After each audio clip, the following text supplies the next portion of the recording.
Putting God first can be difficult. What can we learn from Solomon, who refused to put God first?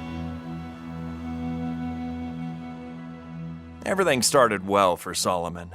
The weight of the crown led him to ask for wisdom, the one thing he needed most. His request was fulfilled, and God also blessed Solomon's reign with wealth, health, and prosperity. In time, however, Solomon's wisdom turned into rationalization. He used his intelligence to rationalize why he broke many of God's established laws. Solomon used forced labor to build the house of the Lord, as that must have seemed more efficient. Solomon married princesses from many other nations so that he could forge peace treaties with his enemies. Solomon built altars to his wives' gods as a way of welcoming them into his kingdom. Solomon built his palace to be 3 times larger than the temple to accommodate his large household. God has given the laws that lead to long-term prosperity and peace, but Solomon used his intellect to bend them according to his pleasure.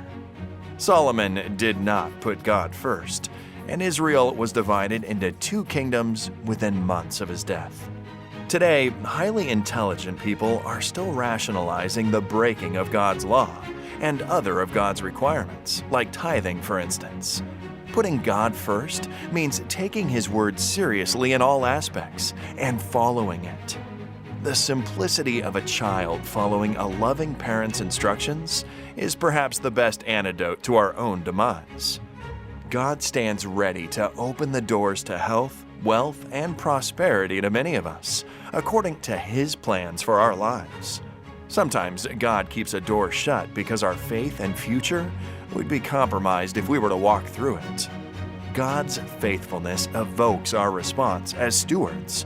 If we are faithful with the small things, God will put us in charge of greater things.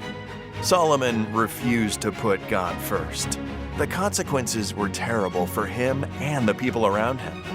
God's love compels us to put His kingdom first, while Solomon's example is a warning for us today.